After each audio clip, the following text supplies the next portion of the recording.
اهلا بيكم. اللي في ايدي ده رغيف عيش. رغيف العيش ده هو الجريمة اللي احنا عملناها في حق صحتنا. نص الامراض اللي احنا بنعاني منها ان ما كانش اغلبها بسبب رغيف العيش ده. طيب ايه السبب وازاي؟ رغيف العيش ده المفروض المكون الرئيسي لرغيف العيش ده حباية القمح، بس احنا هل سيبنا حباية القمح في حالها؟ لا، احنا فصلنا الاخوات عن بعض. تعالوا نشوف ايه الجريمة اللي احنا عملناها في حباية القمح تسببت في اغلب امراضنا. يلا بينا. حباية القمح ربنا خلقها مكونة من 3 اجزاء ما ينفعش يتفرقوا عن بعض. زي ما باين عندنا على الشاشة هنلاقي ان حباية القمح مكونة من 3 حاجات: القشرة او الردة، ودي الحارس اللي فيه الالياف عشان السكر ما يعلاش. جنين القمح، وده منبع الفيتامينز والمعادن المكونة لحبة القمح. اما النشا او الدقيق الابيض وده مجرد طاقة وسكر. احنا بقى عملنا ايه؟ احنا بقى رمينا الحارس ورمينا المنبع ومخليناش غير السكر اللي هو الابيض. طبعا احنا بنحب مظهر المعجنات ومظهر العيش الابيض، وان هو هش، وقد ايه الكيكه دي هشه خالص، وقد ايه المخبوزات دي لونها ابيض. وعملنا في حقنا او في حق صحتنا جريمه قويه جدا، لان احنا بقينا بناكل سكر، رايحين جايين بناكل سكر، ال3 وجبات سكر. رمينا الالياف ورمينا الرده، وبناكل جلوكوز صافي. احنا بناكل جلوكوز صافي ال3 وجبات، غير بقى الحاجات التانية بقى اللي فيها جلوكوز وفيها سكر. طيب احنا بيحصل ايه لما بناكل خبز الابيض او المعجنات دي ال3 وجبات بقى في اليوم؟ السكر بتاعنا بيعلى، الانسولين بيعلى، ولما الانسولين يعلى الالتهابات بتشتغل في جسمك، التهابات في جميع اعضاء جسمك. فاغلب امراض العصر المنتشرة دلوقتي سببها رغيف العيش. احنا لو رجعنا رغيف العيش زي ما كان من حبة قمح كاملة بأجزائها ال3، احنا صحتنا هتتغير تماما.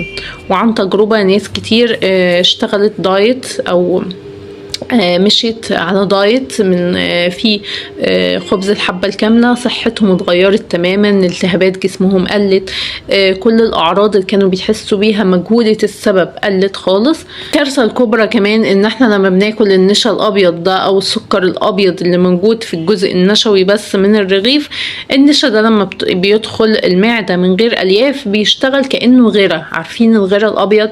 اعتبر ان أمعائك اتملت غيرة أبيض، فايه اللي هيحصل؟ هتلزق في بعضها، هيحصل التهابات للخمرات اللي فيها اللي هي بتهضم، كل الحاجات دي هتحصل. مبروك، دخلنا في عملية ارتشاح الأمعاء اللي احنا اتكلمنا عنها من فيديوهين كده فات.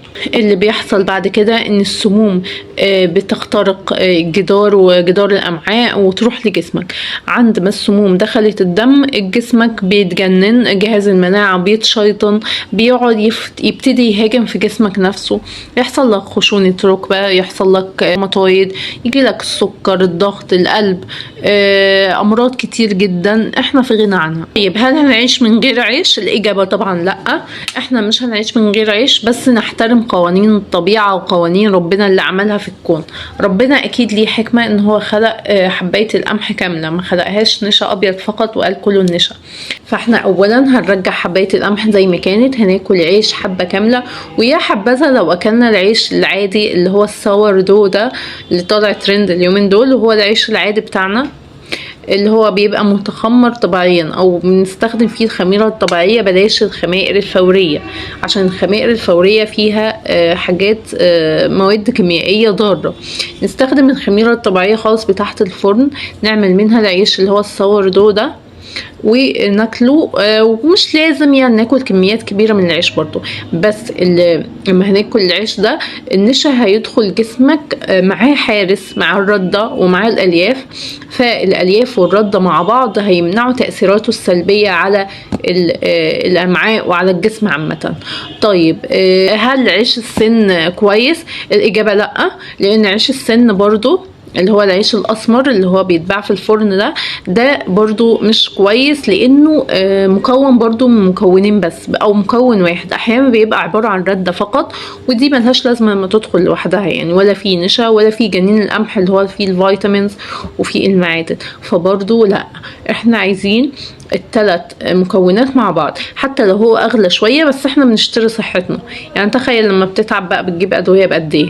استثمر في صحتك، الحاجة الاغلى لصحتك افضل من ان انت تتعب وبعد كده تجيب علاج وادوية. تمام. الرغيف ده ممكن يبقى طعمه حلو بس لثواني، والمعجنات برضو بيبقى طعمها حلو جدا، ما اختلفناش، بس في وقتها يعني انت يدوب هتحس بالطعم الحلو، لكن هتعاني من الحاجات والكوارث اللي هتحصل لك بعد كده. فعلى ايه؟ ما نقدرش نتجنبه، ناخد منه حتة صغيرة مش لازم كتير. فصحتك بتبتدي من لقمة نظيفة زي ما ربنا خلقها، كاملة مكملة. ما تلعبوش في الحاجات يا جماعة، بلاش تعديل في مخلوقات ربنا، بلاش حباية القمح نيجي نفصل ونقول ده طعمه حلو ونرمي الباقي.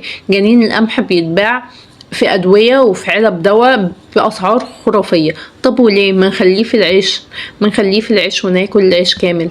قولوا لي في التعليقات، لسه بتاكلوا العيش الأبيض والمعجنات ولا ابتديتوا تاكلوا العيش القمح الكامل أو السوردو؟ وهل لما بتاكلوا معجنات أو مخبوزات بالدقيق الأبيض فقط بتحسوا بخمول وتعب ولا لأ؟ دمتم أصحاء. أنا دكتور آلاء، وهنا بعلمكم ازاي تعيشوا حياة صحية بغذاء أفضل.